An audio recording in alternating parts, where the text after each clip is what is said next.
सड़क के ऊपर नमाज नहीं हो सकती।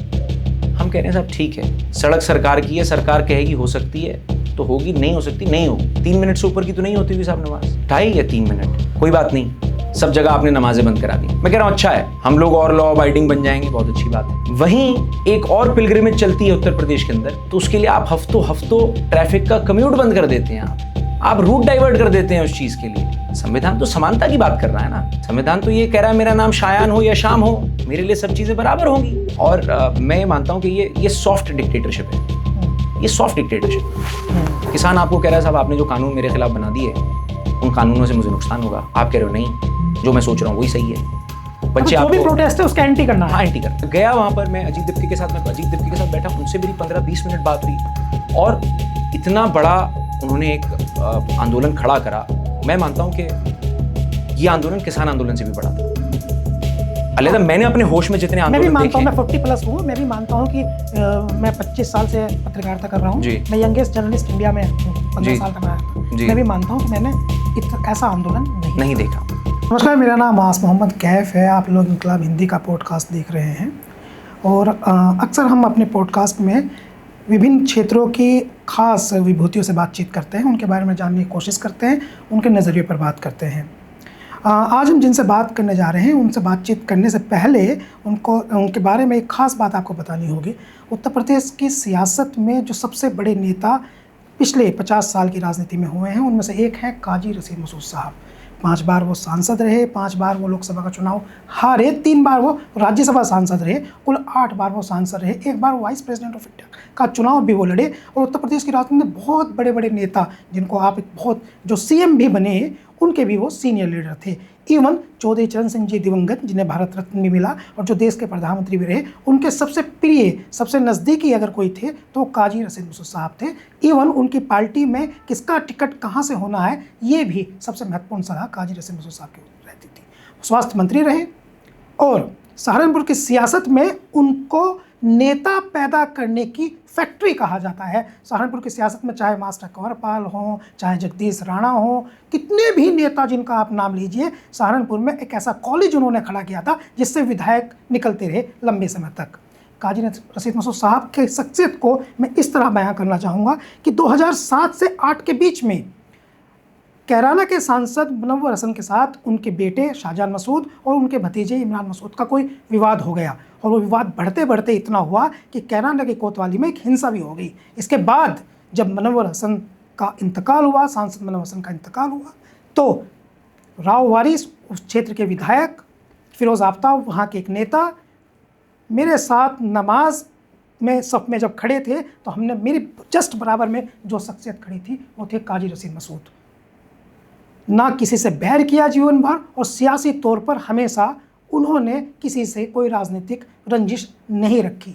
सादगी की प्रतिमूर्ति सहारनपुर की राजनीति के सबसे बड़े नेता काजी रशीद मसूद साहब के बेटे शाहजहां मसूद और उनके बेटे शायान मसूद आज हमसे बातचीत कर रहे हैं। बहुत शुक्रिया शायान साहब आपका। बहुत शुक्रिया आस भाई, मेरी खुशकिस्मती कि आपने यहाँ बुलाया, इस लायक समझा कि आपके बीच बैठकर बात कर सकूँ। मैंने एक फ़ोटो आपका देखा, काजी रशीद मसूद साहब लेटे हैं बिस्तर पर और आपके छोटे भाई जो हैं वो उनकी गोद में हैं।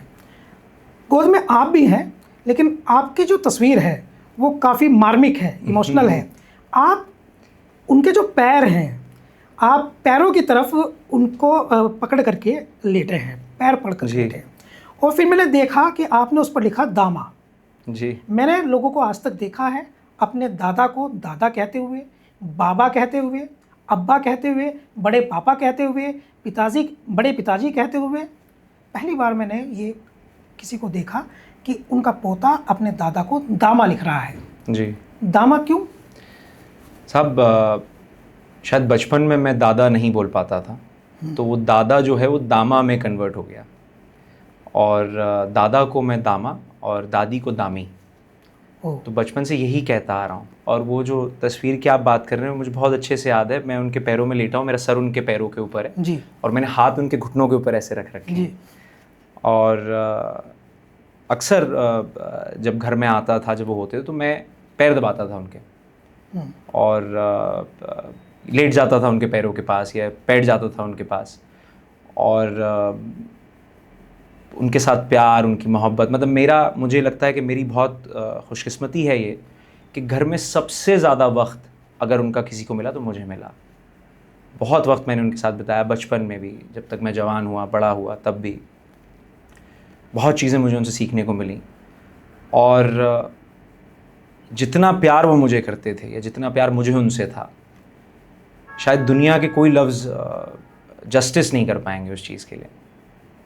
इतना समय दे पाते थे वो, चूँकि वो एक बड़े पॉलिटिकल लीडर थे और आप भी उस समय जो है वो देश को रिप्रेजेंट कर रहे थे। आप एक स्पोर्ट्स पर्सनैलिटी थे, एशियन गेम्स में आप खेलने गए और जूनियर निशानेबाजी के खिलाड़ियों में आप नेशनल टीम में भी थे। जी। तो समय का आपस में कन्फ्लिक्ट नहीं होता था? मैं आपको बहुत कमाल की बात बताऊं कि उनकी एक आदत थी, वो दिन में मुझे कम से कम 10 बार फ़ोन करते थे। क्या हो रहा है, कहाँ हो, क्या कर रहे हो, और मैं उन्हें बताता था, दामा मैं यहाँ बैठा हूँ, मेरे सामने ये चीज़ है, मेरे बराबर में ये चीज़ है, मौसम ऐसा हो रहा है। और कम से कम दिन में 10 बार उनसे मेरी बात होती थी।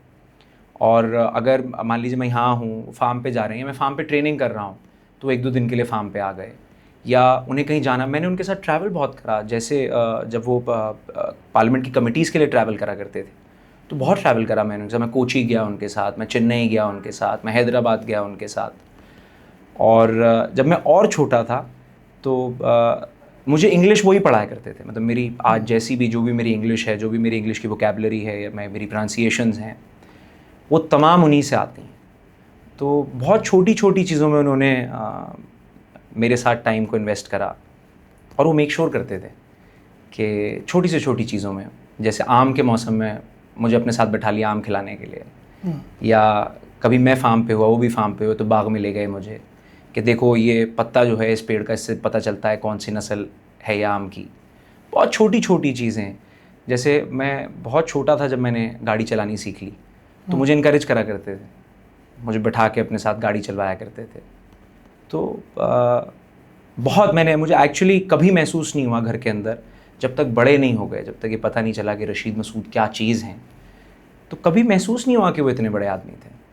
मेरे लिए तो वो दामा थे और दामा हैं और दामा रहेंगे। दादा और पोते का एक जोरदार डियो था। जी जी जी जी, बिल्कुल था। तो आप कभी इस बात के गुरूर में नहीं आए कि मेरे दामा जो हैं वो इतनी बड़ी शख्सियत हैं कि वो विधायक पैदा करते हैं, विधायक बनाते हैं, सारे ही नेता उन्होंने बना दिए। इवन सहारनपुर की राजनीति में तो अधिकतर नेता, चाहे वो खासकर गुर्जर कम्युनिटी के, खासकर ठाकुर कम्युनिटी के, जी जी, मुसलमानों में तो वो बात नहीं रही, लेकिन खासकर गैर मुस्लिम जी दलित कम्युनिटी के विधायक, सांसद, जगदीश राणा तो आखिरी मोमेंट पर उन्हीं के सामने चुनाव लड़ के एक बार उन्हीं को हरा दिया। शिष्य थे जी जी, शिष्य थे उनके जी जी। और प्रदीप चौधरी, उनको तो आप जानते ही हैं। जी जी। तमाम ऐसे जो आपके पारिवारिक लोग बन गए, इवन भारतीय जनता पार्टी में चले गए उनमें से कुछ। जी बिल्कुल चले गए, उनमें से कुछ भारतीय जनता पार्टी में चले गए, बिल्कुल चले गए। तो ये आप देखते थे, तो कहीं आपके मन में ये आता था कि मेरे दादा तो बहुत बड़े नेता हैं, और आपके फील आता हो कि मैं तो बहुत बड़ी तोप हूँ? और जैसे देखिए, उन्होंने कभी हम लोगों को ये महसूस ही नहीं होने दिया गुरूर और तकब्बुर क्या चीज़ है। आजकल के नेता तो अपनी ज़बान से बयान करते हैं कि हम कितने बड़े हो गए, हमारी क्या हैसियत है, हमारी क्या औकात है। एक छोटा सा वाक़या मैं आपको सुनाऊंगा, शायद उससे आपको समझ आए ये बात। मैं शूटिंग करता था, मैं कभी कभी घर पर होता था, बहुत रेयरली, क्योंकि कैंप्स चलते थे, ट्रैवल करता था मैं। लेकिन मैं जब भी घर पर होता था और हमारे यहाँ सहारनपुर से कोई भी मेहमान आते थे, तो वो मुझे ही कहते थे खड़े हो और खाना खिलाओ, खाना डालो इनकी प्लेट में, जाओ दिखवाओ इनके लेटने का क्या इंतज़ाम है। तब तो ये बातें ऑब्वियसली, आप जब कम उम्र में होते हैं तो बहुत सारी चीज़ें आपको नहीं समझ में आती, बड़े होने के बाद समझ में आती हैं बहुत सारी चीज़ें। उनका मिजाज, आप उन्हें एक करोड़पति के साथ बैठा देते या आप उन्हें एक रेड़े चलाने वाले के साथ बैठा देते, उनका जो ट्रीटमेंट दोनों के लिए होता वो बिल्कुल सेम होता। ये हो सकता है कि उस रेड़ी चलाने वाले को ज़्यादा मोहब्बत देते, लेकिन ट्रीटमेंट में कोई फ़र्क नहीं होता उनके। और उनके जैसी पर्सनालिटी, उनके जैसा आदमी सदियों में एक बार पैदा होता है। जैसे उनकी बहुत सारी बातें, तो जब इंतकाल के नज़दीक थे वो, तो मेरे से एक बात बहुत कहते थे कि मैं चला जाऊँगा, मेरी बातें याद आया करेंगी तुझे, मैं चला जाऊँगा, मेरी बातें याद आया करेंगी तुझे। तो मैं इमोशनल हो जाता था इस बात पे बहुत ना, क्या आप घर में मुझे ही कहते हैं इमोशनल बातें, मैं चला जाऊँगा मेरी बातें याद आएंगी। हाँ तो आएंगी तुझे याद। अब वो चले गए हैं, 6 साल हो जाएंगे इस साल उनके इंतकाल को। यकीन जानिए आप, अगर उन्होंने कभी चलते फिरते भी कोई बात मेरे से मजाक में भी कह दी तो वो बात मुझे याद है आज। और उस बात की जहाँ सिग्निफिकेंस होती है, जहाँ ज़रूरत होती है, मेरा दिमाग याद दिलाता है मुझे उन बातों को। बहुत छोटी छोटी उनकी बातें हैं। जैसे एक मरतबा मैंने दाल का चम्मच गलती से चिकन के डोंगे में डाल दिया, मैं और वो अकेले बैठे हुए खाना खा रहे हैं, कोई आदमी नहीं चारों तरफ कहीं। तो मुझे कहा कि बेवकूफ़ हो तुम। मैंने कहा जी क्या हुआ? कि तुम्हारे घर में हर तरह का आदमी खाना खाता है, तुम जो दाल का चम्मच चिकन में डाल रहे हो बिल्कुल नहीं होना चाहिए तुम्हारे घर में, दाल का चम्मच दाल में रहना चाहिए। आप ये देखिए कि वो कहाँ तक उनकी सोच थी, क्या उनकी मतलब उनकी एक क्या विजन था उनका, छोटी छोटी चीज़ों को लेकर। और मतलब एंडलेस है उनकी बातें बहुत। मतलब मैंने एक दफ़ा उनसे पूछ लिया, मैंने कहा दामा, मैं नया नया पॉलिटिक्स में आया था, मैंने कहा दामा हमारे साथी सब ये कह रहे हैं कि काम उनका करो जो तुम्हारे साथ रहे हों। मैंने कहा जी ये कैसे पता चलेगा हमारे साथ कौन रहा और हमारे खिलाफ कौन रहा, ये तो पता ही नहीं चल सकता। वोट किसने किसको दिया ये तो अल्लाह जानता है, वो जानता है जिसने दिया है। तो उन्होंने बहुत ज़बरदस्त बात मेरे से कही कि तुम्हारे घर पर जो तुम्हारा आदमी है वो आ रहा है तो वो उम्मीद लेकर आ रहा है, और अगर तुम्हारे घर पर तुम्हारा मुखालिफ आ रहा है तो वो हौसला कर कर आ रहा है तुम्हारे घर तक। तुम्हारी जिम्मेदारी ये है कि तुम्हारा अपना आदमी जो है उसकी उम्मीद तुम कभी मत टूटने देना, और जो तुम्हारा मुखालिफ तुम्हारे घर आ रहा है हिम्मत कर कर, उसकी हिम्मत कभी मत टूटने देना। आपको सियासी तौर पर एक्टिवेट उन्होंने किया था या आप खुद उनकी एक्टिविटी देख करके चाहते थे कि देखिए मुझे ऑब्वियसली जब मैं सहारनपुर गया 2014 में, जब उनकी तबीयत ख़राब हुई, बहुत सारी चीज़ें हुई, तो उससे पहले तो मुझे अंदाज़ा ही नहीं था राजनीति का। हमने कभी, मैं तो सहारनपुर गया भी नहीं था बहुत ज़्यादा। वहाँ जब मैं गया तो बड़ी सारी चीज़ें वहाँ देखने को मिली। वहाँ लोगों का क्या प्यार है हमसे, कितनी मोहब्बत वहाँ लोग हमें देते हैं, ये सब चीज़ें देखने को मिली। और उन सब चीज़ों को देखते हुए मुझे लगा कि मरहूम रशीद साहब का कैरेक्टर, उनका मिजाज ज़िंदा रहना चाहिए, चाहे वो राजनीति में हो या ना हो। लेकिन वो मुझे पॉलिटिक्स को लेकर ये कहते थे कि राजनीति is a very tough job, अगर तुम इसमें आना चाहते हो तुम ये बात याद रखना कि तुम्हारी पर्सनल प्राइवेट लाइफ कुछ नहीं होगी। ये बलिदान, ये कुर्बानी देने के लिए अगर तुम तैयार हो तो पॉलिटिक्स में आना। तुम जो कुछ हो, तुम्हारा जो कुछ है वो सब पब्लिक का होगा। तब तो नहीं समझ आती थी ये बात, अब तो बेहतर समझ में आती है। लेकिन वो हमेशा मेरे सबसे हार्शेस्ट क्रिटिक रहे। अगर मैं कोई भी चीज़ करने गया तो उन्होंने मुझे हमेशा आईना दिखाया कि ये तुम्हें संघर्ष करने पड़ेंगे, ये सच्चाई है इन चीज़ों की। दो विकल्प थे, एक तो आप अच्छे खिलाड़ी थे जी, अच्छे निशानेबाज थे जी, कंट्री को रिप्रेजेंट कर रहे थे जी, भारत से बाहर खेलने भी गए जी, भारत का प्रतिनिधित्व करते हुए जी, वहाँ आपका एक अच्छा कैरियर हो सकता था जी, एशियन गेम्स तक आप गए थे, कॉमनवेल्थ भी आप जा सकते थे जी, इवन आप ओलंपिक भी जा सकते थे जी, ठीक ठाक कैरियर था आपका, निशानेबाजी भी अच्छी थी। दूसरा परिवार जी, जो राजनीति कर रहा था जी, और दादा आपके वो बड़े नेताओं में शुमार करते थे देश के।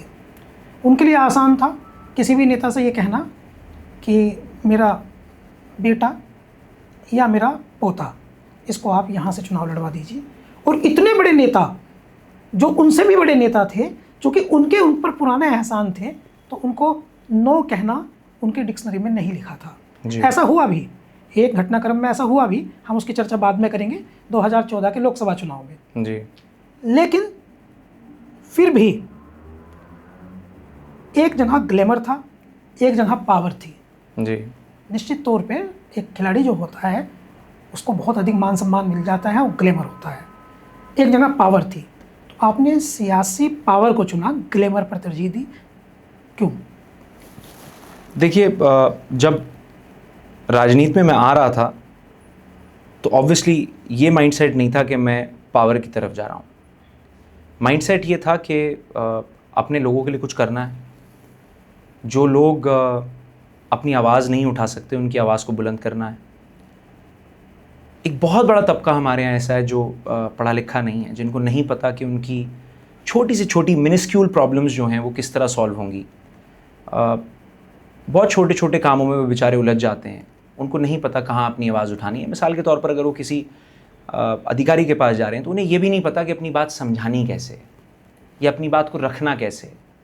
और ये चीज़ें मैंने फ़र्स्ट हैंड देखी, क्योंकि जब हम सहारनपुर गए, घर पे लोग आते हैं, अपनी परेशानियां लेकर आते हैं, अपनी तकलीफ़ें लेकर आते हैं, तो मुझे ये चीज़ बहुत ज़्यादा अट्रैक्ट करी कि हम लोगों को उस खुदा ने, अल्लाह ताला ने ऐसी पोजीशन पे रखा है कि हम लोग, और ऐसी क़ुव्वत दी है कि हम लोग लोगों को रिप्रेजेंट भी कर सकते हैं, लोगों की लड़ाई भी लड़ सकते हैं, और उस कमज़ोर की आवाज़ को बुलंद कर सकते हैं जो अपने लिए कुछ नहीं कर पा रहा।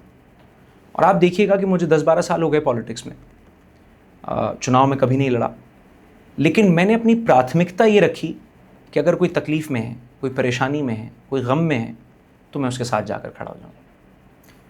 इलेक्टोरल पॉलिटिक्स जो है वो किसी भी एक नेता की वो उसका प्राइम है। बिल्कुल।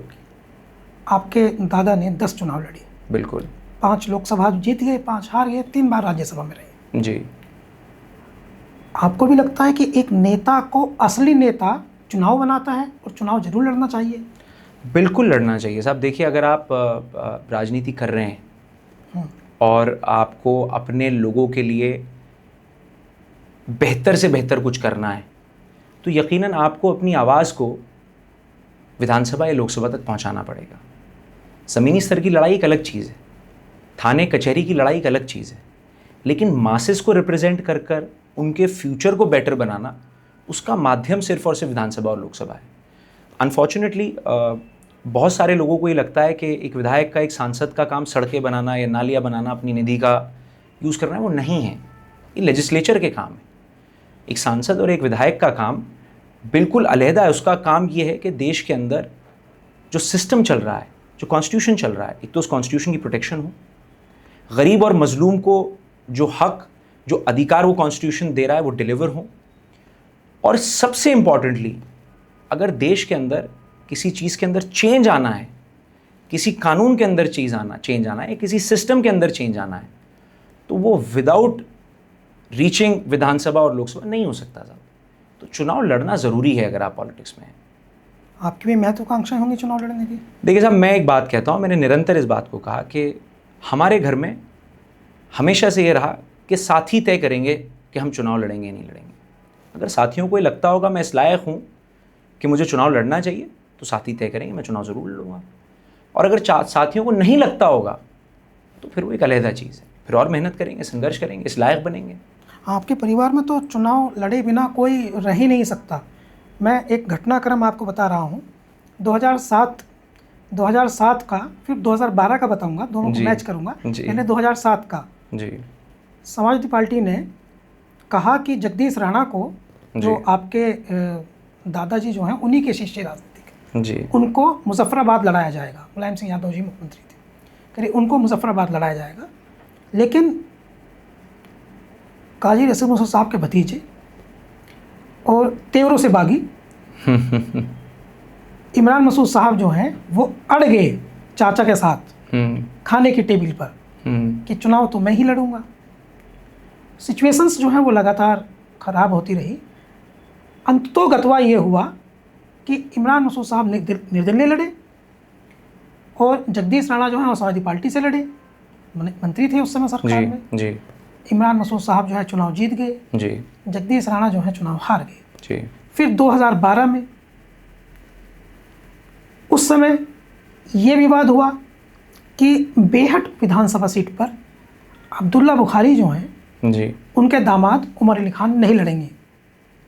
बात बढ़ते बढ़ते इतनी बढ़ी कि इमरान मसूद साहब ने कहा कि मैं लड़ूंगा, और इसके लिए उन्होंने अपने चाचा रशीद मसूद साहब से फिर ये बात कही।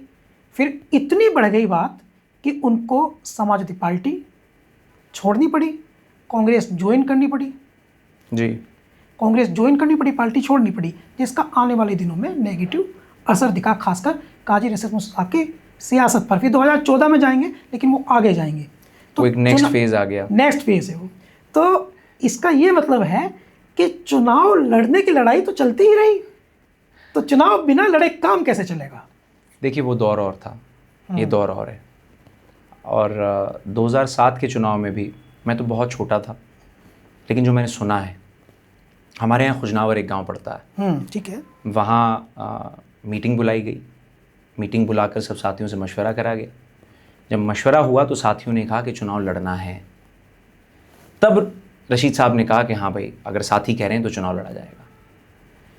और आज भी मैं उसी बात पे कायम हूँ कि देखिए हम लोग, हमारे परिवार को, मैं अपने फैमिली की चौथी जनरेशन हूँ पॉलिटिक्स में। ठीक है। मेरे परदादा, मेरे दादा, फिर मेरे वालिद, मेरे ताया, मैं, और 4 जनरेशन बिना किसी कुर्बानी के नहीं ज़िंदा रहती।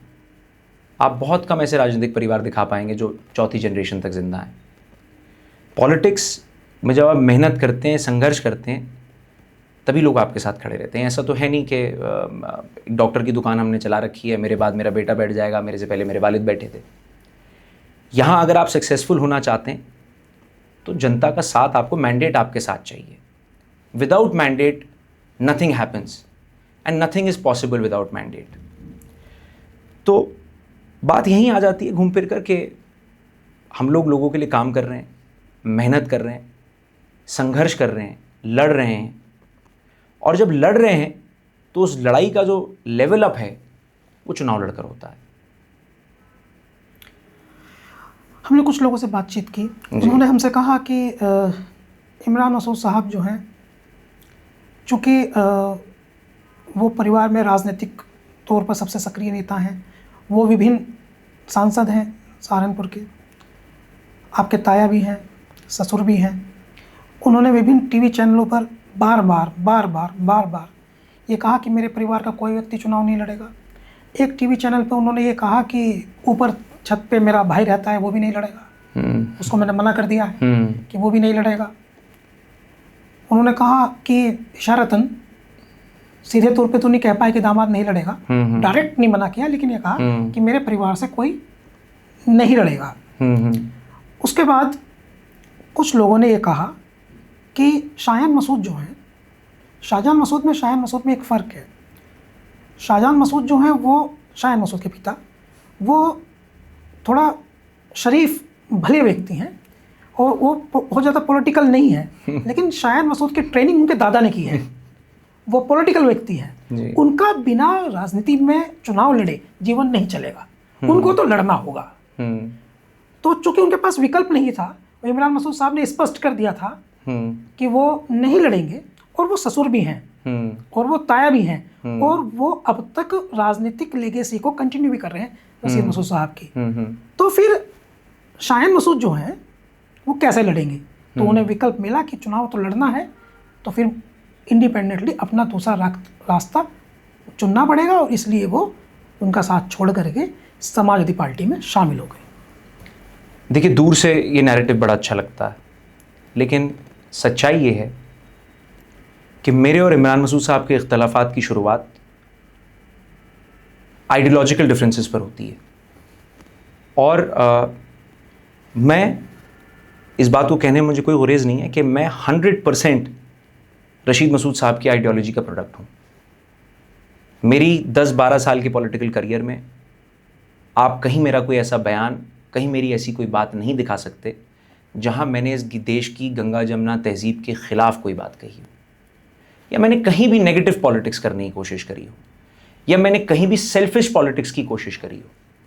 देखिए, चुनाव लड़ना ना लड़ना एक सेकेंडरी चीज़ है, लेकिन इस देश को बचाना, इस देश के नौजवान के मुस्तकबिल को बचाना, इस देश का उन्नति और प्रगति की ओर जाना, उन तमाम चीज़ों से बढ़कर ऊपर है।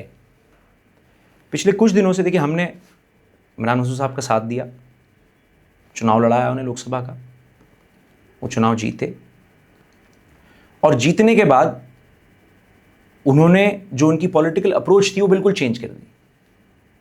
हम उनको निरंतर ये कहते रहे कि देखिए, आपकी हमारी लड़ाई बीजेपी से है, हमें और आपको आरएसएस और बीजेपी की आइडियोलॉजी से लड़ना है। लेकिन क्योंकि वो अपने पॉलिटिकल गेन्स के बारे में सोच रहे थे, तो उन्होंने ये मेक श्योर करा कि वो लगातार निरंतर समाजवादी पार्टी को टारगेट करें, अखिलेश यादव जी को टारगेट करें।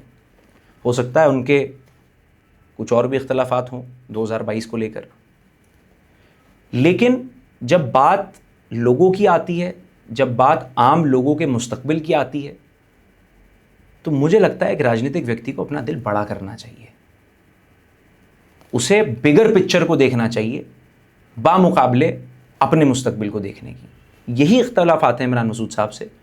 देखिए, मैं समाजवादी पार्टी में आ गया हूं, मैंने चुनाव लड़ने की शर्त नहीं रखी, मैंने ये नहीं कहा साहब मुझे चुनाव लड़ाया जाए। मैंने सिर्फ एक चीज़ कही अखिलेश जी से कि भैया आपके साथ आ रहे हैं, आपको मुख्यमंत्री बनते हुए देखना चाहते हैं, और हमें इस बात पर मुकम्मल यकीन है कि अगर बीजेपी को कोई हरा सकता है तो आप हरा सकते हैं। हम ऐसे घूम कर नहीं आना चाहते, हम सीधे आपके पास आ रहे हैं, आपके लिए काम करेंगे और आपके साथ खड़े होकर बीजेपी को हराएंगे। आइडियोलॉजिकल लड़ाई। अब कोई भी इसके अराउंड नैरेटिव क्रिएट करना चाहे वो इमरान मसूद साहब ही क्यों ना हो, सच को आप डिले कर सकते हो, रोक नहीं सकते आप सच को। ये तो सभी लोग जानते हैं ना कि शाहजहां मसूद साहब जी, आपके वालिद मोहतरम जी, वो सियासी तौर पर 2014 का जो चुनाव था जी, उसमें बहुत कुछ ऐसा हुआ जो राजनीतिक तौर पर, सहारनपुर के राजनीतिक तौर पर अप्रत्याशित था। हमने कुछ डेटा पर काम किया है, कुछ लोगों से बातचीत की है, मैं आपके सामने वो रख देता हूँ जी। 2014 के लोकसभा चुनाव में 2012 में तो इमरान मसूद साहब का पहला झगड़ा काजी रशीद मसूद साहब के साथ, उसको ऐसे कह सकते हैं कि उन्होंने जिद करके अपनी बात मनवाई, जिससे राजनीति में नंबर कम हुए। सिंपल। मुलायम सिंह जी को ये बात खराब लगी, वो भी सेल्फिश एजेंडा था उनका। हाँ, वो भी सेल्फिश एजेंडा था, वो तब भी सिर्फ अपने बारे में सोच रहे थे, और रशीद साहब तब भी ये कह रहे थे कि तू सबके बारे में सोच, जो लाखों लोग हमारे साथ खड़े हैं उनके बारे में सोच। 2012 वाला जो था वो भी ऐसा ही था, बिल्कुल डिट्टो कहानी थी वो। 2012 वाली कहानी भी डिट्टो कहानी थी, जो 2007 था वही 2012 था जी। मैं 2014 पे आता हूँ जी। समाजवादी पार्टी ने कहा फिरोज़ आफ्ताब को कि आप जाकर के चुनाव लड़ो जी। वो अपना काम करने लगे, लेकिन फिरोज़ आफ्ताब चूँकि प्रचार कर रही थी, इसी बीच में इमरान मसूद जो हैं वो समाजवादी पार्टी में चले गए, और जाने के बाद उन्होंने कहा कि मुझे चुनाव लड़ा दीजिए। समाजवादी पार्टी ने फिरोज़ आफ्ताब के बाद इमरान मसूद को प्रत्याशी बना दिया। बिल्कुल। इमरान मसूद जो हैं वो मूवमेंट करने लगे, चुनाव की तैयारी में जुट गए। तभी एक समूह ने, जो काजी रशीद मसूद साहब के वफादार समूह था, उनसे प्यार करने वाला समूह था, और जो शाहजहां मसूद आपके वालिद मोहतरम से का नज़दीकी समूह था, उनसे मोहब्बत करने वाला समूह था, उन्होंने काजी रशीद मसूद साहब को ये कहा कि शाहजहां जो है उनका भी हक है, विधानसभा जो है वो इमरान मसूद साहब लड़ रहे हैं, चेयरमैन भी वो रह गए हैं, तो लोकसभा इनको लड़ा दीजिए, ये डील है।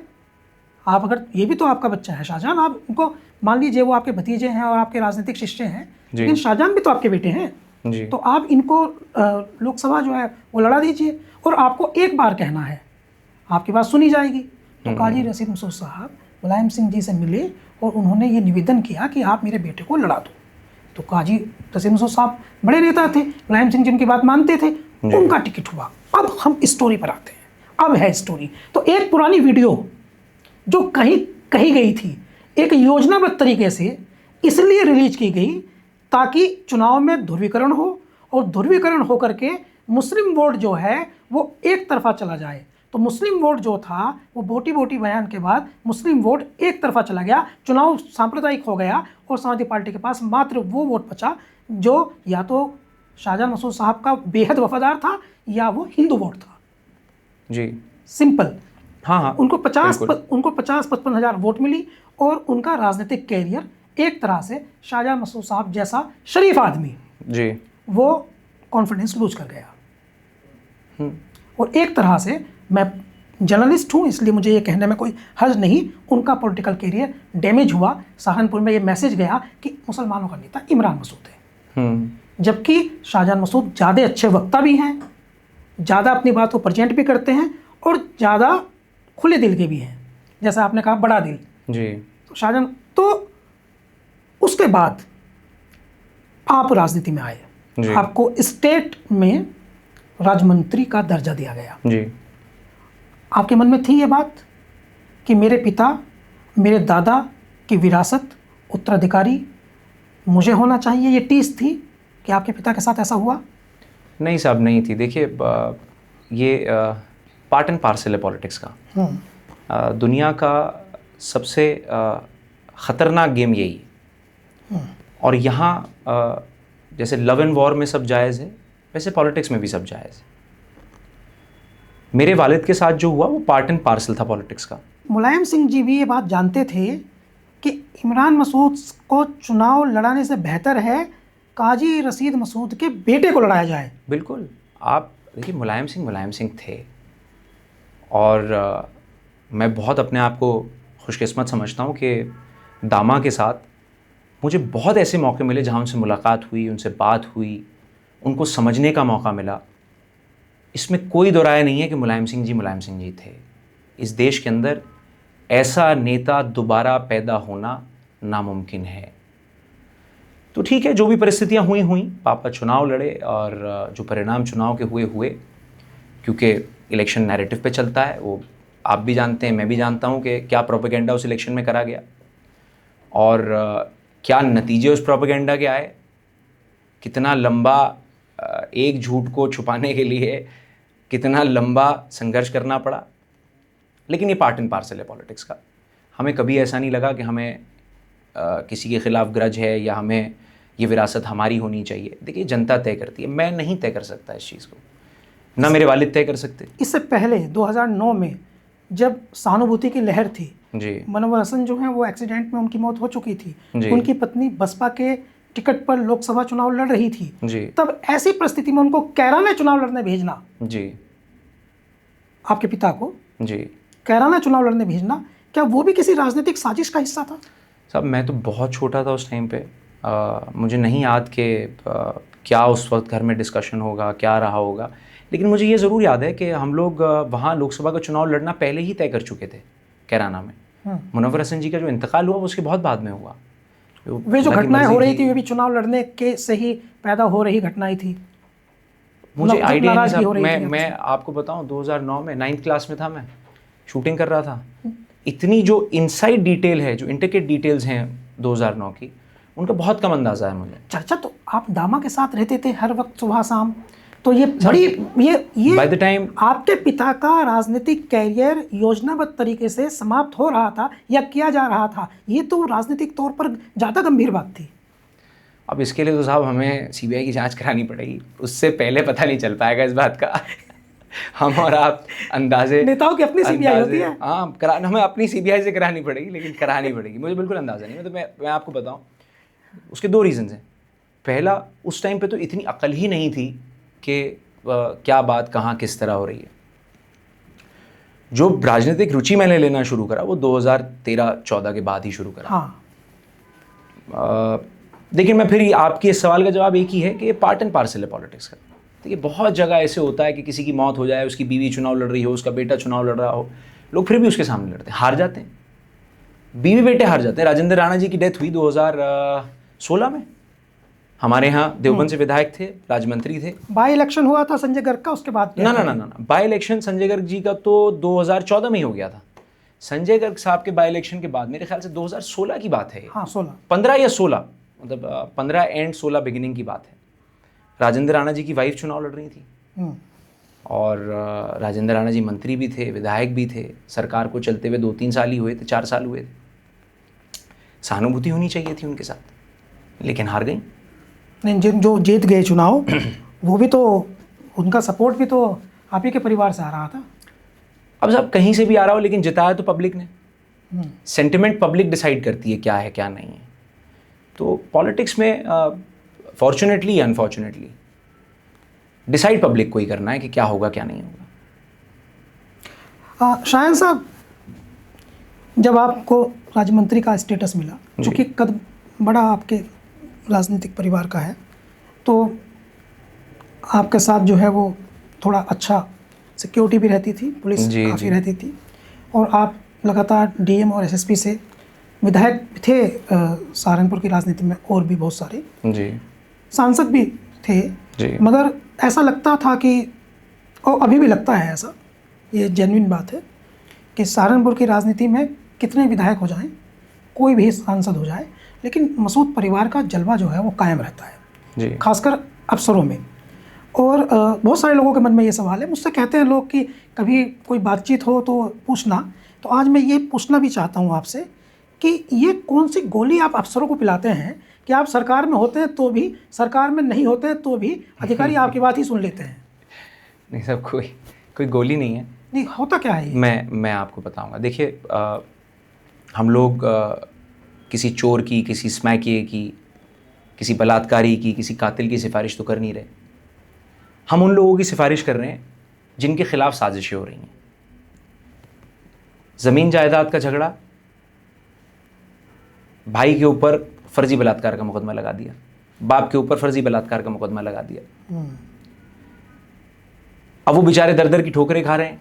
कोई उन्हें कह रहा है इतने पैसे दे दो, कोई उन्हें कह रहा है इतने पैसे दे दो। हमारा करना उसमें सिर्फ इतना सा है कि निःशुल्क हम उसकी बात समझकर जो भी कंसर्न अधिकारी है उसको जाकर ये समझा देते हैं कि साहब ये इस बात की सच्चाई है, ये ब्लैक है, ये वाइट है, इसमें ग्रे एरिया अगर आप ढूंढना चाहें तो आप ढूंढ लीजिए, जांच आप निष्पक्ष करा लीजिए। अगर आपको लगता है ईमानदाराना कि जो बात मैं कह रहा हूँ वो सच है तो मदद कर दीजिए। एक डिग्निटी बनाई हुई है, ये डिग्निटी मेंटेन करी है हमने। देखिए, मैं ये मानता हूँ कि अगर आप स्मैकिए की सिफारिश कर रहे हैं तो ये किसी भी और अलहदा ड्रग डीलर की सिफारिश कर रहे हैं आप, तस्करी करने वाली की सिफारिश कर रहे हैं आप, तो आप आने वाली नस्लों के साथ खिलवाड़ कर रहे हैं। ऐसे लोगों की सिफारिश नहीं होनी चाहिए। ऐसे लोगों के साथ जितनी कानून सख्त से सख्त उनके खिलाफ कार्रवाई करे वो कम है। आप किसी बलात्कारी की सिफारिश कर रहे हैं तो आप समाज के उस नोटोरियस एलिमेंट की सिफारिश कर रहे हैं जो माँ बहनों की भी इज्जत नहीं कर पा रहा। लेकिन अगर आप उनकी सिफारिश कर रहे हैं जिनके साथ गलत हो रहा है, जिनके साथ जुल्म हो रहा है, ज्यादती हो रही है, तो फिर आप अपनी जगह बिल्कुल सही हैं। और जब आप सही हैं तो आपकी सुनी भी जाएगी। और इस चीज़ को हमने मेंटेन करा है। हमारे यहाँ कितने अधिकारी आएँ, कितने ही चले जाएं, लेकिन ये मैसेज बहुत क्लियर है कि अगर हम कोई चीज़ लेकर जा रहे हैं तो वो जेन्युइन होगी 100%। और इसके अलावा भी मुझे लगता है कि अगर आप अच्छी नीयत से कोई भी काम करने जाएं तो अल्लाह आपके साथ है, कामयाबी आपको मिलती है फिर उस काम में। नहीं, मैंने ये देखा है कि आप हैं जी, जब आप राज्य मंत्री थे तब भी, अभी आप जो हैं वो जनता के नेता हैं, आज भी आपके ताया को देखा, हमजा मसूद जो हैं उनको देखा, अभी वो अक्सर उनका दफ्तर संभालते दिख जाते हैं। जी जी, उनको देखा, वो भी बहुत सारे लोगों के साथ अक्सर अधिकारियों में जाते हैं। आपकी सक्रियता थोड़ी अधिक है जी, उनकी थोड़ी कम है, आपकी थोड़ी ज़्यादा है, इसलिए भी क्योंकि आपके पास में अनुभव थोड़ा ज़्यादा है। उनके पास आपके वो छात्र राजनीति का अनुभव है, आपके पास में जो है वो जनता के बीच का अनुभव है जी, आम जनता के बीच का अनुभव है। तो जो स्टाइल होता है आपका, जिस तरह से अधिकारी आपको एंटरटेन करते हैं पूरे परिवार को, जी, वो फॉर्मूला दूसरे नेताओं को ही बता दीजिए। वो फॉर्मूला सिर्फ इतना सही है कि आप जो भी बात लेकर जा रहे हैं उसको 100% जेन्युइन तरीके से आप सामने रख दें। मैं तो बहुत ईमानदारी से कह देता हूँ, मैंने कहा देखिए साहब, इस आदमी को आपके पास लाया हूँ, मुझे लगता है कि इस मामले की ये सच्चाई है। अगर आपको लगता है कि मेरी बात में सच्चाई नहीं है और जो मैं कह रहा हूँ वो गलत है, तो जो आप सज़ा देंगे हमें मंजूर है। लेकिन अगर आपको लगता है कि 1% भी जो बात मैं कह रहा हूँ उसमें सच्चाई है, तो आप जांच कराइए और मदद करा दीजिए इन लोगों की।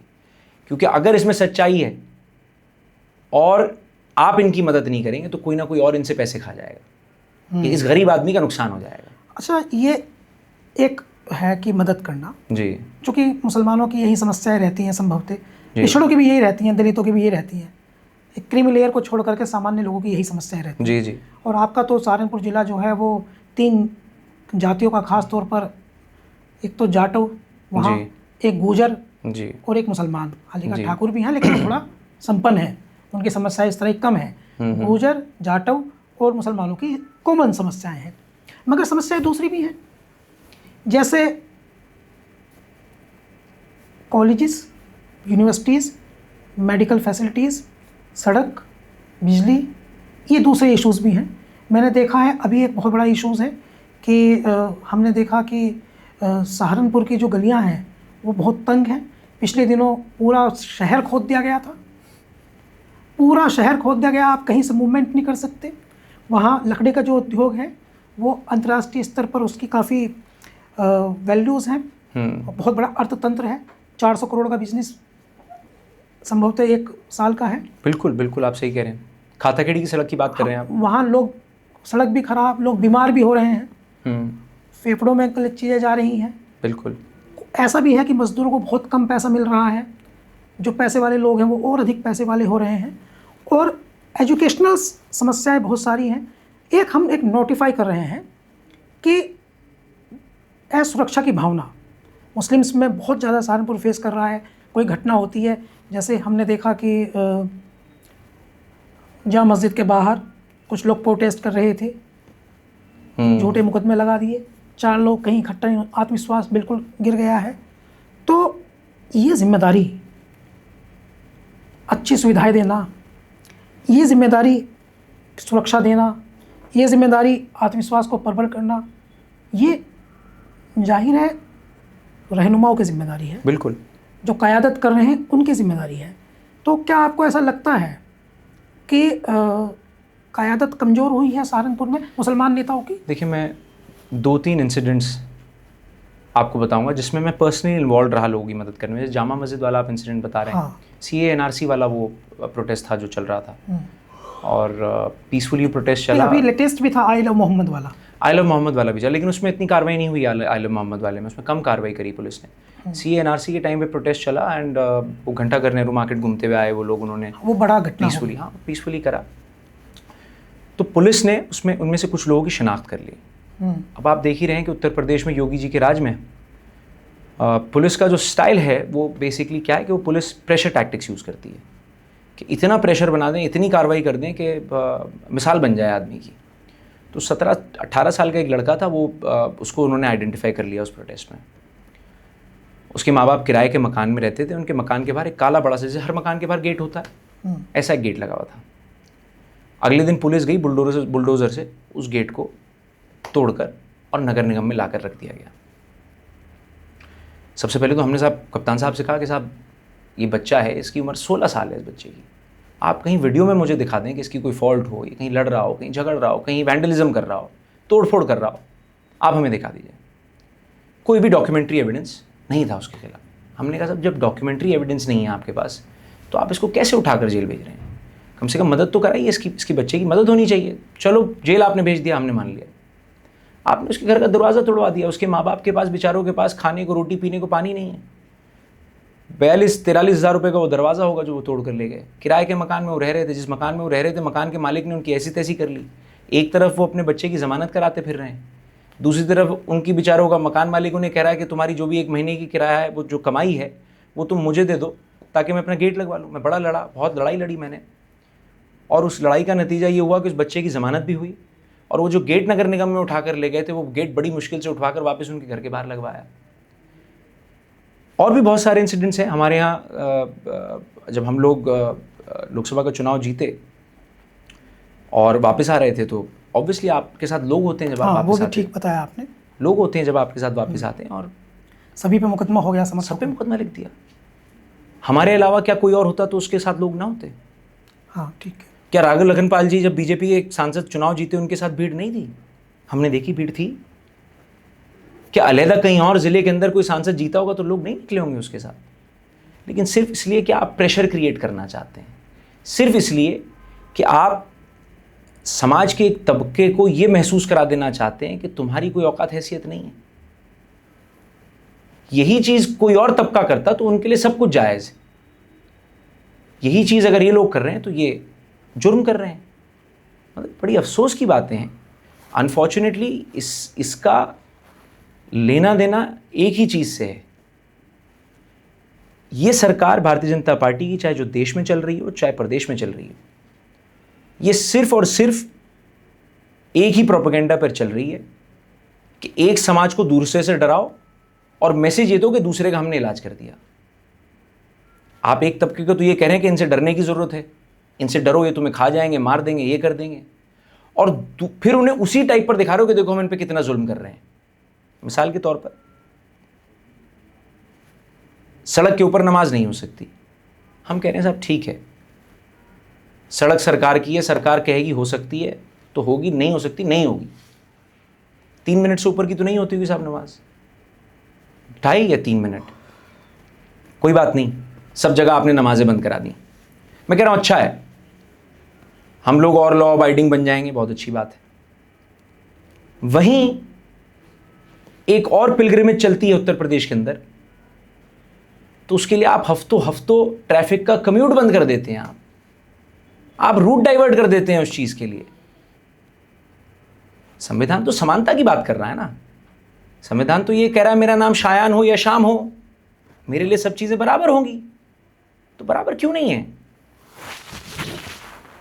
आपकी जवाब का निष्कर्ष यही है कि ये बहुत अनफॉर्चुनेट चीज है कि राजनीति जिन चीजों के लिए होनी चाहिए उन चीजों के लिए नहीं हो रही, लेकिन उन चीजों के लिए जरूर हो रही है जिनका राजनीति से कोई लेना देना नहीं है।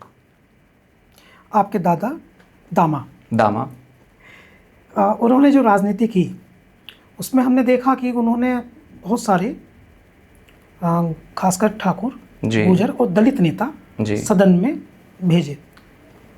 ये ना केवल बड़े सदनों में यानी विधानसभा में और लोकसभा की स्ट्रेटजी थी, बल्कि ये छोटे स्तर पे भी हुआ जी, जैसे जिला पंचायत सदस्य और ग्राम प्रधान वहाँ भी यही कॉम्बिनेशन बनाया गया जी।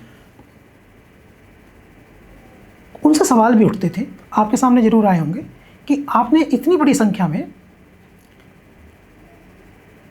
19-20 नेता बड़े, इतनी बड़ी संख्या में आपने हिंदू बहुसंख्यक समुदाय के लोगों को सदन में भेजा, लेकिन मुसलमान जो हैं उनको लेकर के इतना उत्सुकता नहीं दिखाई। इमरान मसूद साहब पे भी ये एलिगेशन आता है, वो कई बार भाषणों में कहते भी हैं कि मसूद परिवार जो है वो बहुत सारे लोग आपके विरोधी हैं, तो वो ये कहते हैं कि मसूद परिवार जो है उसने बहुसंख्यक समुदाय के नेताओं को तो आगे बढ़ाने का काम किया, लेकिन मुसलमान कोई नेता अगर पैदा होना शुरू हुआ या उसका कद बड़ा होना शुरू हुआ तो उसके रास्ते में जो है वो उन्होंने बैरियर खड़ी कर दी है। मुझे गाना याद आ जाता है आपके सवाल से ना, हाँ तो सुनाइए आप। कि कुछ तो लोग कहेंगे, लोगों का काम है कहना। तो साहब देखिए, मुझे लगता है कि फहरिस्त बहुत लंबी है वैसे ऐसे लोगों की भी जिनको हमने बनाने की कोशिश करी, लेकिन वो हमने नहीं बनाया, वो जनता ने बनाया। हमने तो सिर्फ वो आइडिया पिच करा, साहब ये हमारा सजेशन है आपको, अगर आपको सही लगता हो तो उसको मान लीजिए। आप तो पूरी ताकत से चुनाव लड़वाते हैं। मैंने ये उत्तर प्रदेश में मसूद परिवार ही एक ऐसा परिवार है कि जिसका जो प्रत्याशी होता है, जो उसका नेता होता है, वो पूरी ताकत से उसकी पैरोकारी करता है। जिलाध्यक्ष बनवाने के लिए कांग्रेस का आपने क्या नहीं किया, वो आपके कितने वफादार हैं। हाफ हार्टेडली चीज़ें नहीं करनी चाहिए ना ज़िंदगी में। अगर आप कुछ कर रहे हैं तो फिर पूरा जोर लगा कर करिए, लेकिन है तो आइडिया है ना, हम पिच कर रहे हैं आइडिया के साथ, हमें लगता है कि आपके लिए बेहतर होगा। नहीं, मसूद परिवार की ये खूबी है कि वो जिसके साथ खड़ा होता है फिर तो दम झोंक देता है। ये तो साहब देखिए, जिसके हैं इसमें तो कोई दो राय नहीं है, और जिसके साथ खड़े हैं उसके साथ खड़े हैं। फुल टाइम पॉलिटिशियंस हैं। अब साहब आप मान लीजिए फुल टाइम पॉलिटिशियंस ही हैं, यही कर रहे हैं साहब, फुल टाइम पॉलिटिशियंस। अब 24 घंटे हम जनता के बीच हैं, जनता की लड़ाई लड़ रहे हैं, जनता के सुख में, जनता के दुख में खड़े हैं, तो फुल टाइम पॉलिटिशियंस। आपकी वालिदा मोहतरमा चुनाव क्यों हार गई मेयर का? मेरी वालिदा मोहतरमा चुनाव इसलिए हार गई कि बीजेपी ने ज़बरदस्ती हमें चुनाव हरा दिया। कैसे?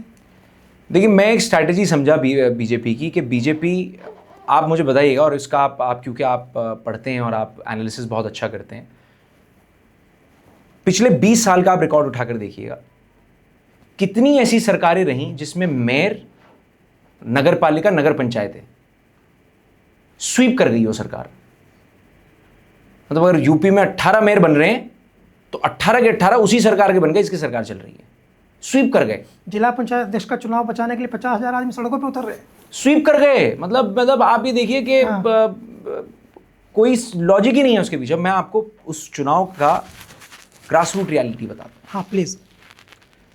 मेयर का चुनाव हो रहा साहब, पोलिंग के दिन हम लोगों को खबरें आनी शुरू हुई कि साहब फलां पोलिंग स्टेशन पर लोगों को अंदर नहीं घुसने दे रहे, फलां पोलिंग स्टेशन पर 2.5 किलोमीटर लंबी लाइनें, लोगों को अंदर नहीं जा रहे, फलां जगह 1 किलोमीटर लंबी लाइनें, लोगों को नहीं जाने दे रहे। और मैं आपको लोगों की जागरूकता का भी इसमें मिसाल दूंगा। तो हम लोगों ने अपने लोगों से बात करनी शुरू करी। हमने जहाँ जिन एरियाज़ में प्रशासन इस तरह के इश्यूज़ क्रिएट कर रहा था, हमने ऑब्जर्वर से बात करी, हमने डीएम से, एसएसपी से, सबको अवगत कराया कि सब आपका स्टाफ जो है नीचे वो इस तरह की हरकत कर रहा है, हमारे साथ ही हो रहा है, बहुत लंबी लाइनें हैं। तो लोगों ने, क्योंकि उनको दिक्कत पेश आ रही थी लेकिन लोग वोट देना चाहते थे, तो लोग 3-3 4-4 आईडी ले गए अपनी।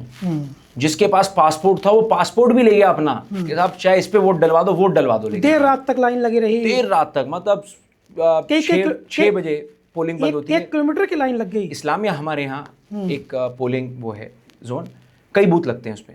मैंने अपनी आंखों से देखा 1.5 किलोमीटर लंबी लाइन। जी वही मैं कह रहा हूँ आपसे, इस्लामिया से और रायवाला तक लाइन थी। अगर आप कभी सहारनपुर गए हो तो आपको डिस्टेंस पता होगा, 1-1.25 किलोमीटर का डिस्टेंस है इन दोनों जगहों में।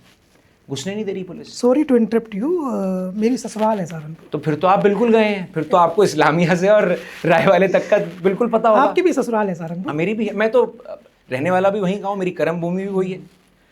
तो बहुत डिस्टर्ब करा। उसके बाद साहब काउंटिंग का टाइम आया, और ये चीज़ मैंने फर्स्ट हैंड देखी काउंटिंग में ना, कि आप काउंटिंग में जा रहे हैं तो जितने भी वहाँ अंदर अधिकारी हैं वो ये कोशिश करते हैं किसी तरह कियोस क्रिएट हो जाए, इनके हाथ से निकल जाए काउंटिंग। इनको समझना है क्या चल रहा है।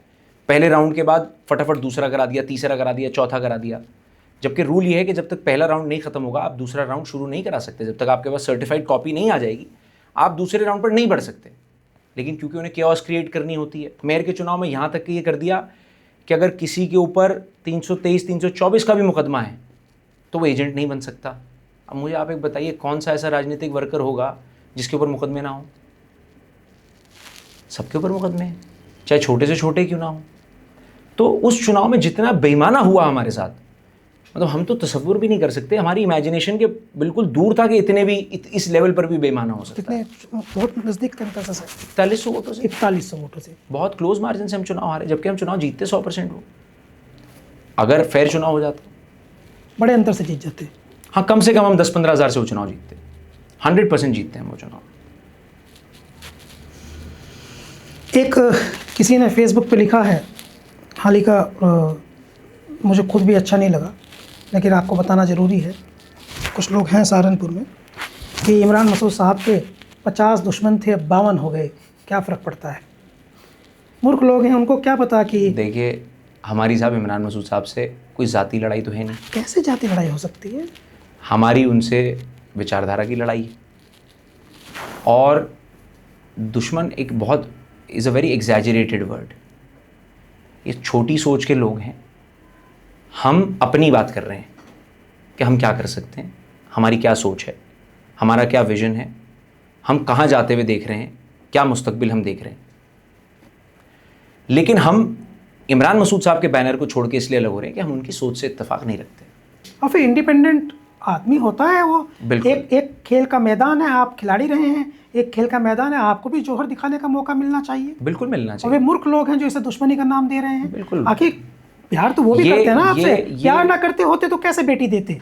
ये पॉलिटिकल, देखिए पर्सनल लाइफ और पॉलिटिक्स ये दो अलग अलग चीज़ें। बिल्कुल अलग अलग चीज़ हैं। बिल्कुल अलग अलग चीज़ें हैं। एंड सिंस ये दोनों अलग अलग चीज़ें हैं, मुझे नहीं लगता कि इनको कहीं भी मिक्स होना चाहिए। बिल्कुल नहीं होना चाहिए, बिल्कुल नहीं मिक्स होना चाहिए। आप ये देखिए कि अब तो खैर बहुत हालात पॉलिटिकल ख़राब हो गए। एक ज़माना वो था, मैं अटल जी को बहुत सुना मैंने, और अटल जी इस बात की बड़ी मिसालें दिया करते थे कि विपक्ष और पक्ष साथ मिलकर चला करते थे। मतभेद हो सकते थे, मनभेद नहीं हुआ करते थे। तो मतभेद कहीं भी हो सकते हैं, हाँ, मनभेद होना ज़रूरी नहीं है। पूरे देश में अनुप्रिया पटेल हैं, पल्लवी पटेल हैं, दोनों बहनें हैं। दोनों वो नहीं, वो उनकी शायद वो हैं सिस्टर इन लॉ हैं। नहीं सगी बहन है दोनों। नहीं वो सुप्रिया सूले और उनकी अजीत पवार जी की वाइफ, वो आमने सामने यूपी में ही अनुप्रिया पटेल पल्लवी पटेल का बहुत कन्फ्लिक्ट है। मैं अब समझ गया आप किसकी बात कर रहे हैं। जी हाँ, तो बहुत इश्यूज हैं। जी तो ये तो लोगों को क्लियरिफाई होना चाहिए। एक्चुअली मैं भी क्लियरिफाई कराना ही चाहता हूँ कि आप निजी जिंदगी को राजनीतिक जिंदगी से मत जोड़िए। इनका कोई लेने देना भी नहीं है, उनको अपनी लाइफ है वो। और जैसे आपने खेल में होता है ना, एक समय सचिन तेंदुलकर थे, फिर विराट कोहली का दौर आया, अब यशस्वी जायसवाल का दौर है, वैभव सूर्यवंशी का। हेल्दी स्पोर्ट्समैनशिप, बिल्कुल सिंपल। लेकिन मुझे एक बात याद आ गई, आपको अच्छा लगेगा। मेरी बेटी ना वो आपकी वीडियो देखती है जी। आपका एक पेज है ओरहान हाउस। हाँ जी। तो वो आपकी वीडियो देखती है। वो आइडिया किसका है? बड़ा प्यारा आइडिया है। वो वाइफ का ही आइडिया है मेरी, और उन्हीं का क्लोथिंग ब्रांड है वो। ओरहान बेटे का नाम है, तो उन्होंने उसको हाउस ऑफ ओरहान। ये तो मैं जानता हूँ, आपके बेटे का नाम है ओरहान। जी। तो उसको उन्होंने वो क्लोथिंग ब्रांड के नाम से उसको वो कर दिया है। तो ये कहीं आपके घर की वीडियो है या आपके फार्म हाउस है? मुझे पता नहीं कौन सी वीडियो की आप बात कर रहे हैं, हो सकता है घर की। पूरा लिखा होता है ओरहान हाउस। वो हाउस ऑफ ओरान बेसिकली उनके जो ब्रांड है उनका, उसका नाम है हाउस ऑफ ओरान। आजकल कोई घर नहीं है। आजकल कपड़ों की जो ब्रांड चल रही है वो इसी तरह चल रही है, हाउस ऑफ फलाना, हाउस ऑफ फलाना, कि मतलब हम ये बेसिकली एक तरह का एक जैसे कैसे मैं आपको एग्जांपल दूं, बस ये नाम है एक ब्रांड का, हाउस ऑफ ओरान। मुझे लगता है वो कोई घर है और बहुत अच्छा डिजाइन किया गया है। ना वो बेसिकली जो वीडियोस बना रहे हैं उसी ब्रांड के इर्द गिर्द बना रहे हैं। ओके जी जी जी okay okay okay okay okay मेरे घर में देखी जाती है वीडियोस भी। जी जी वो क्लोथिंग ब्रांड है और उसी क्लोथिंग ब्रांड का नाम जो है हाउस ऑफ ओरान है। जैसे अलहदा ब्रांड्स का नाम है कैल्विन क्लाइन है, ज़ारा है, तो उसका नाम हाउस ऑफ ओरान है। Good good. कुछ लोगों ने विरोध किया आपका समाजवादी पार्टी में ज्वाइनिंग का? मुझे बिल्कुल इल्म नहीं है साहब किन्होंने विरोध करा होगा। कुछ बता रहे हैं आशू मलिक साहब ने विरोध किया? मुझे बिल्कुल इल्म नहीं है किसने विरोध करा होगा किसने नहीं करा होगा। मेरे से कोई विरोध नहीं करा उन्होंने। ज्वाइनिंग में आपकी, जिस दिन आपकी ज्वाइनिंग हो रही थी, हालांकि वो एक अचानक से आपको बता दीजिए कैसे ज्वाइनिंग हुई। उस दिन समाजवादी पार्टी के प्रदेश अध्यक्ष थे सहारनपुर में। जी जी जी। कुछ कार्यकर्ता आपस में भिड़ भी गए, वो हमारा कंसर्न नहीं है, उससे बात करना। जी जी बिल्कुल बिल्कुल जी वो हमारा कंसर्न नहीं है। जी जी। कहाँ कौन भिड़ रहा है। जी जी। सरकार आने की आहट लग रही होगी तो थोड़ा आत्मविश्वास ट्रेनिंग ले रहे होंगे। जी जी। तो वो अलग कंसर्न है। लेकिन कैसे ज्वाइनिंग हुई आपकी अचानक से? एक महीना पहले भी तो आपकी अखिलेश जी से मुलाकात हुई थी। मैं मिला था अखिलेश जी से और वो मुलाकात इसीलिए थी कि उनसे बातचीत हुई। हमने बताया कि साहब देखिए हम ये हमारी सोच है और हम आपके साथ आना चाहते हैं। हम चाहते हैं कि हम आपके लिए मेहनत करें, संघर्ष करें, आपको मुख्यमंत्री बनाएं। वो बेसिकली एक शिष्टाचार भेंट थी उनसे। और उसके बाद उन्होंने कहा ठीक है पार्लियामेंट का सेशन चल रहा है, जब मैं लखनऊ जाऊँगा तो ज्वाइनिंग लखनऊ ही करा देंगे। तो 17 को, मेरे ख्याल से 15 या 17 तारीख को पार्लियामेंट का सेशन ख़त्म हुआ और 20 तारीख को मुझे फ़ोन आ गया कि भाई ज्वाइनिंग होनी है आपकी। गुड जी। एक अवसर तो आपके पिता को मिला था, एक अवसर आपको मिलेगा तो आप क्या करेंगे? वो अवसर ये है कि कभी कोई परिस्थितियाँ जो हैं वो आ जाएं, चूँकि टीम है जी। टीम है, कोई किसी टीम से खेल है, होता है। ऐसे आईपीएल में देखिए धोनी खेलता है ना विराट कोहली के साथ जी। तो ऐसी परिस्थिति आ जाए कि लोकसभा चुनाव आ जाए, समाजवादी पार्टी जो है आपको लोकसभा लड़ने के लिए कह दे जी और कांग्रेस जो है वो अलग रास्ते पे चलने की कोशिश करे और कांग्रेस जो है वो इमरान मसूद साहब को चुनाव लड़ने के लिए कह दे और दोनों आप आमने सामने चुनाव लड़ गए, तो देखिए साहब मेरा धर्म मेरे पार्टी के आदेश का पालन करना है और पार्टी अगर आदेश करेगी तो जो पार्टी का आदेश हुआ वो सर्वोप्रिय है। तो आप चुनाव लड़ेंगे इमरान मसूद साहब? सर्वोप्रिय है, पार्टी का आदेश सर्वोप्रिय है। लड़ेंगे भी और जीतेंगे भी, पार्टी का आदेश सर्वोप्रिय है। तो एक चूक हो गई आपसे जी।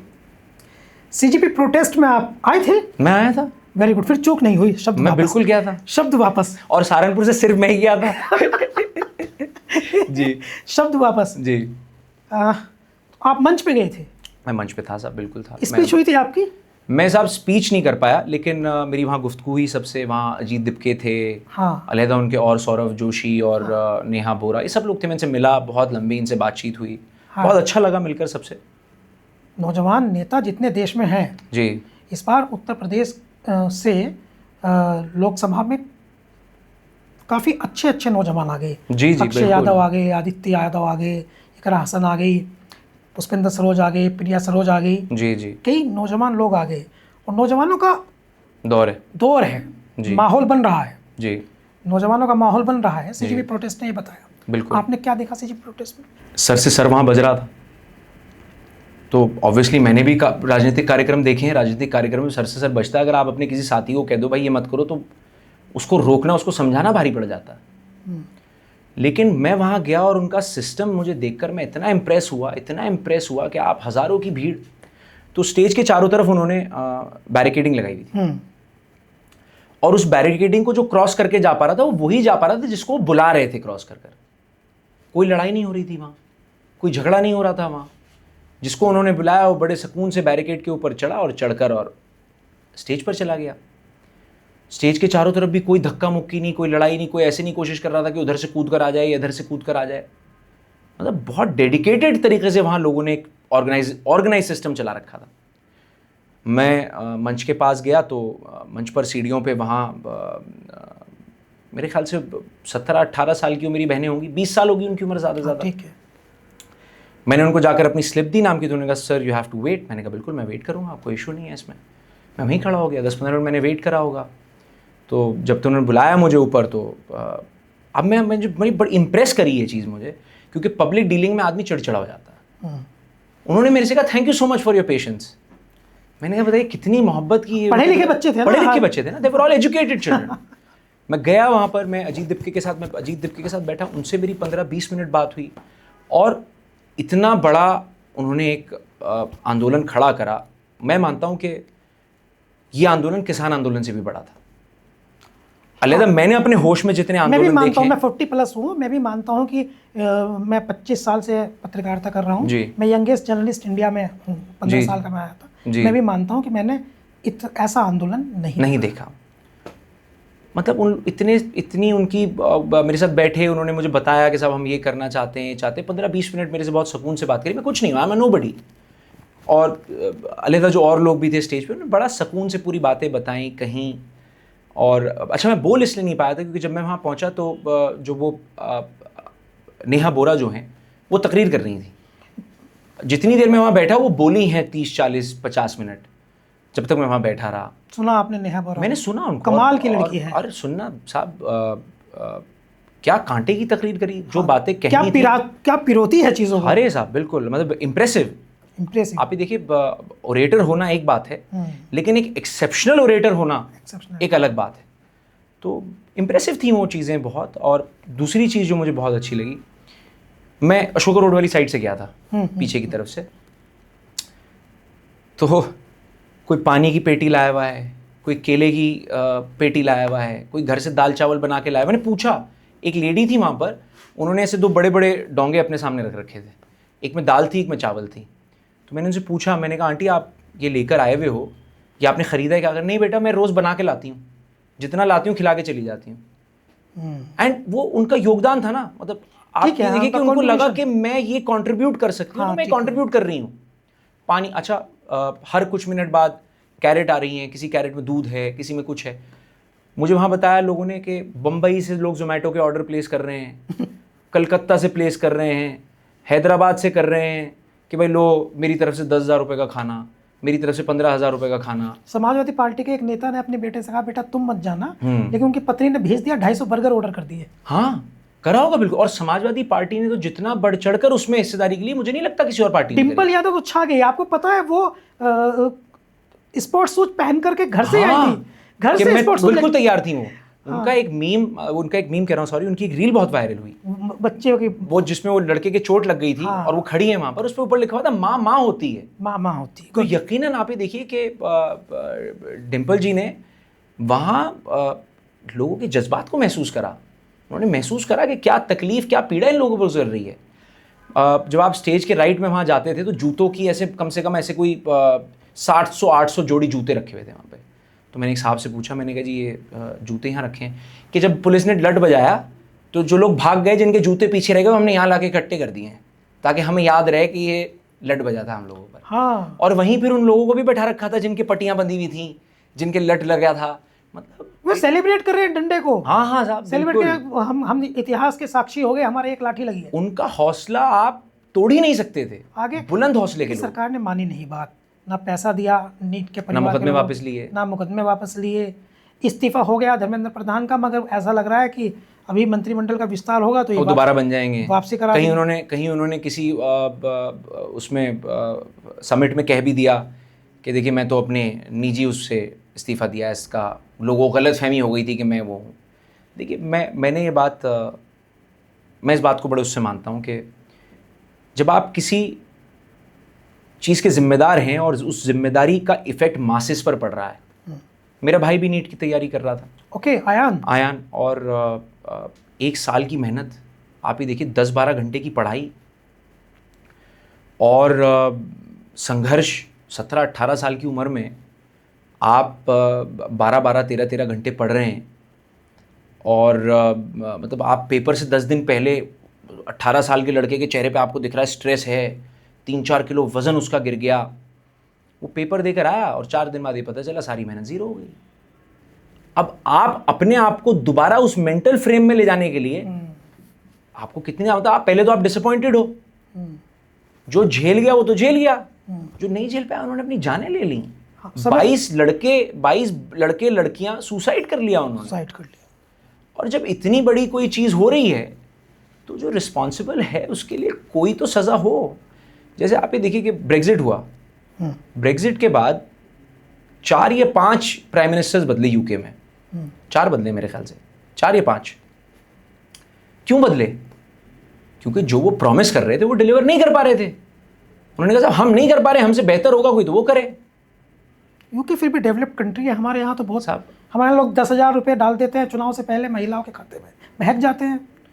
नहीं, डेवलप्ड हम भी हैं, ऐसा नहीं है, लेकिन उस स्तर पर मेंटल डेवलपमेंट नहीं है हमारी जिस स्तर पर होनी चाहिए। और मैं मानता हूँ कि ये सॉफ्ट डिक्टेटरशिप है, ये सॉफ्ट डिक्टेटरशिप। किसान आपको कह रहा है साहब आपने जो कानून मेरे खिलाफ बना दिए उन कानूनों से मुझे नुकसान होगा, आप कह रहे हो नहीं जो मैं सोच रहा हूँ वही सही है। बच्चे जो भी प्रोटेस्ट है उसका एंटी करना है। हाँ, एंटी करना है।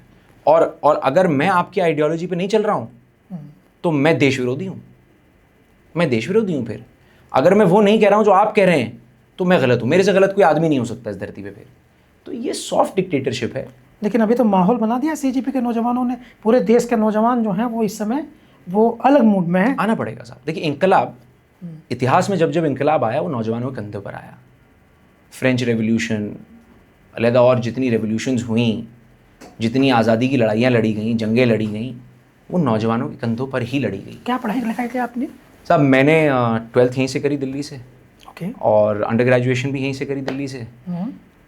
लेकिन किताबें पढ़ लेता हूँ साहब, कभी कभी जब वक्त मिल जाए। थोड़ी बहुत हिस्ट्री का शौक़ रखता हूँ, पढ़ लेता हूँ जितना मेरे से पढ़ा जाता है। कभी अंतर्राष्ट्रीय मामलों में अधिक रुचि है? सभी तरह के मामलों में, मतलब मैं हिस्ट्री से बड़ा फैसिनेटेड हूँ। एक यूनिवर्सिटी तो आपके घर में ही थे ना, वही पढ़ाते थे वो साहब? उनको तो बहुत, वो तो ही वाज किताबें इतनी पढ़ते थे, बहुत किताबें। कभी आप आएंगे घर? एक बार मैं आपको बता दूं कि एक बार मुझे लगभग है ये 2011 की बात, जी, उनको मेरठ का प्रभारी बनाया गया था। जी, टिकट पर रिपोर्ट उनकी लगनी थी। तो किसी के परिवार, एक कुंवर देवेंद्र सिंह है हंसापुर में, उनके घर में एक समाजवादी पार्टी का कार्यक्रम था। तो मीरापुर से मैं उनकी गाड़ी में साथ बैठ गया जी, साथ ले लिया उन्होंने मुझे मीरापुर से जी। तो हम लोग जब पहुंचे तो रास्ते में अतुल प्रधान मिले जी। अतुल प्रधान ने उनका पैर छू करके आशीर्वाद दिया। वो भी टिकट मांग रहे थे सरदार से, तो इसी की समीक्षा करने वो जा रही थी। तो रास्ते में कितनी जानकारी उन्होंने मुझे दे दी। वाकई यूनिवर्सिटी थे। अब उनको बहुत शौक था, आउटस्टैंडिंग नॉलेज हर चीज़ की। मतलब आप उनसे रिलीजियस एस्पेक्ट पर, आप उनसे ज्योग्राफिकल एस्पेक्ट पर, पॉलिटिकल एस्पेक्ट पर, हिस्टोरिकल एस्पेक्ट पर, आप उनसे कोई भी कॉन्वर्सेशन कर लीजिए। पहले नेता तो पढ़ते थे, नॉलेज के बल पर आगे बढ़ते थे। आज के नेता तो वो पूरा फोकस इसी पर रखते हैं। डाउनफॉल आया, हाँ, उनके बाद वाली जनरेशन में डाउनफॉल आया। लेकिन आप ये देखिएगा कि ये जो जनरेशन अब आएगी इसमें फिर अपलिफ्टमेंट आएगा। मुझे भी यही लगता है, इसमें अपलिफ्टमेंट आएगा। इसलिए तो मुझे लगता है कि आप जैसे नौजवानों का भविष्य है, आएगा। देखिए क्योंकि मैं ये महसूस करता हूँ कि पब्लिक जितना पिछले 5-7 साल में अवेयर हुई है कोविड के बाद, हाँ, वो अवेयरनेस 20 साल में नहीं आई। लेकिन शायन साहब थोड़ा सा आपको मुझे लगता है कि हो सकता है थोड़ा सा ऑकवर्ड लगे, लेकिन सॉरी, नहीं, बिल्कुल सॉरी, लेकिन मुझे ऐसा लगता है कि लेगेसी को आप कंटिन्यू करते हैं, मगर अगर राजनीति में आप जो हैं वो खड़ा होना चाहते हैं, बड़ा होना चाहते हैं, तो आपको सब कुछ अपने दम पर ही करना होगा। क्योंकि राहुल गांधी इस देश का सबसे बड़ा लेगेसी वाला नेता हैं, मगर जो कुछ भी उन्होंने किया जी, वो आज जो वो नेता हैं वो इसलिए नहीं है कि उनके परिवार के, उनके पिता प्रधानमंत्री, उनके परिवार में कई प्रधानमंत्री, बल्कि आज वो इसलिए हैं क्योंकि उन्होंने खुद को प्रूव किया। तो आपको भी प्रूव करना पड़ेगा खुद को। मैं आपसे एग्री करता हूँ। मैंने देखिए आज पे आपसे एक बात कही कि राजनीति अकलौती ऐसी चीज़ है इस दुनिया में जहाँ बाप बेटे को कुछ नहीं दे सकता। अगर बाप चाहे कि मेरी विरासत का वारिस बेटा बन जाए तो वो नहीं बन सकता। यहाँ पब्लिक को तय करना है, आपका संघर्ष तय करेगा, आपकी मेहनत तय करेगी कि आप कहाँ तक पहुँचोगे। अगर मैं घर बैठ जाऊँ और मैं ये सोचूं कि मेरे दादा तो 8 बार के सांसद थे, 2 बार के केंद्रीय मंत्री थे, और कोई घर आएगा और मुझे कुछ नहीं बना पाएगा, कोई भी नहीं बना सकता। लड़ना पड़ेगा, ज़मीन पर उतर कर लड़ना पड़ेगा, सबसे लड़ना पड़ेगा। देखिए जब आप सही हैं, और मैं ईमानदारी से आपको बता रहा हूँ कि मैं इस पॉलिसी को अपनी लाइफ के हर एस्पेक्ट पे अप्लाई करता हूँ। आपकी नीयत साफ है, आप मेहनत कर रहे हैं, आपने किसी का बुरा नहीं करा, तो कंटिन्यूअसली मेहनत करते रहो। डेडिकेशन, परसिवरेंस और कंसिस्टेंसी, ये 3 चीज़ों का डेडली कॉम्बिनेशन आपके अंदर होना चाहिए। रोज़ उठो, रोज़ मेहनत करो। मैं आपको अपना दिन बताऊं साहब, मैं सुबह 8, साढ़े 8, 9 बजे तक उठ जाता हूँ, नहा धोकर 9, साढ़े 9 बजे तक नीचे आ जाता हूँ, 10 बजे तक। 10 बजे जो लोग घर पर आए हुए होते हैं उनसे मुलाकात करी, जो उनके काम हैं वो लिए, पुलिस लाइन चला गया, डीएम, एसएसपी, अलहदा कोई भी और अधिकारी हुआ, उनसे मुलाकात करी। ये करते करते 1:30-2 बज जाते हैं। अगर शादियां हैं तो शादियों में चला गया, नहीं है तो क्षेत्र में चला गया, कहीं किसी के यहाँ मौत हो गई, कहीं कोई तकलीफ है, कोई बीमार है। यूजुअली ये करते करते मुझे शाम के 6-7 बज जाते हैं, 7-8, कभी अगर मैं बहुत लंबा चला गया तो 9 बज जाते हैं। लेकिन मैं जिस भी टाइम घर वापस आऊँगा, मैं जिम जाऊँगा, चाहे मैं थका हुआ हूँ, चाहे मेरे सर में दर्द हो रहा है, चाहे मेरी टांगों में दर्द हो रहा है, मैं 1 घंटा वर्कआउट करूँगा ही करूँगा। फिर मैं वापस आऊँगा घर। शहर में आपको पता है रात को शादियाँ होती हैं, मैं मेक श्योर करूँगा कि जिम से वापस आया, नहाया, शादियों में चला गया, फिर घर आया, जो लोग घर पर आए हुए उनसे मिला, और मैं 12, साढ़े 12, 1 बजे से पहले अपने कमरे में नहीं पहुँच पाता। और आपको ताज्जुब होगा ये जानकर कि मैं ये कंटिन्यूसली कर रहा हूँ 12 साल से। किसी नए आदमी को अगर आप मेरे साथ गाड़ी में बिठा दो तो वो 2 दिन से ऊपर नहीं बैठ सकता मेरे साथ। लेकिन मुझे ऐसी आदत हो गई है कि अगर आप मुझे इस रूटीन से बाहर निकाल दोगे तो मुझे ऐसा लगता है मैंने पूरा दिन बर्बाद कर दिया अपना। हाँ, दिन का तो पता नहीं, लेकिन कुछ समय जो राजनीतिक तौर पर आपके लिए पॉजिटिव हो सकता था वो थोड़ा सा बर्बाद हुआ है। अब भविष्य में उम्मीद है कि जो गलतियां हुई हैं उनसे सीख हासिल करें। शायन मसूद साहब से हमने बातचीत की है और लंबी बातचीत की है। वो मल्टी टैलेंटेड हैं, ये मैं आपको पहले ही बता चुका हूँ। वो भारत का प्रतिनिधित्व कर चुके हैं निशानेबाजी में, एशियन गेम्स में, और इसके साथ साथ ये भी इम्पोर्टेंट है कि वो एक बड़ी लेगेसी को तो कंटिन्यू करते हैं, मगर उनके मन में भी ये बात है कि आज के दौर की जो राजनीति है वो वही लोग उसमें आगे बढ़ पाएंगे जो अपने दम पर अपना कुआं खोदेंगे।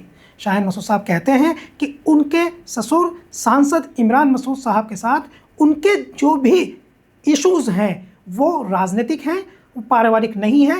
राजनीति अलग चीज़ है, परिवार अलग चीज़ है, और उनकी विचारधारा अलग है, इनकी विचारधारा अलग है। शाहिन मसूद साहब ने 1 दिन पहले समाजवादी पार्टी ज्वाइन की है, और इत्तेफाक ये है कि जिस दरवाजे के सामने खड़े होकर के उनका फ़ोटो अखिलेश यादव के साथ आया है, ये वही दरवाज़ा है जहां इमरान मसूद साहब कभी खड़े हुए थे, और आने के बाद उन्होंने इस पर दुख भी जताया था। उनको बहुत अधिक वेटेज नहीं मिला था। टेक्निकली हम देखें तो शाहिन मसूद साहब को जो वेटेज मिला है वो इमरान मसूद साहब के उस दौर के वेटेज से थोड़ा अधिक लगता है। शाहिन मसूद युवा है, सीजेपी प्रोटेस्ट में भी सक्रिय रहे हैं, 30 साल की उम्र के हैं, अंग्रेजी अच्छी बोलते हैं, हिंदी की समझ है, क्षेत्र को समझते हैं, लोगों को समझते हैं, युवाओं को आकर्षित करते हैं। और पिछले कुछ दिनों में हमने देखा है कि भारत की राजनीति में युवाओं का वर्चस्व, युवाओं का बोलबाला बढ़ता जा रहा है। तो ये बेहतर है कि काजी रशीद मसूद साहब के नज़दीक रहने वाला ऐसा नौजवान जिसने की उस यूनिवर्सिटी से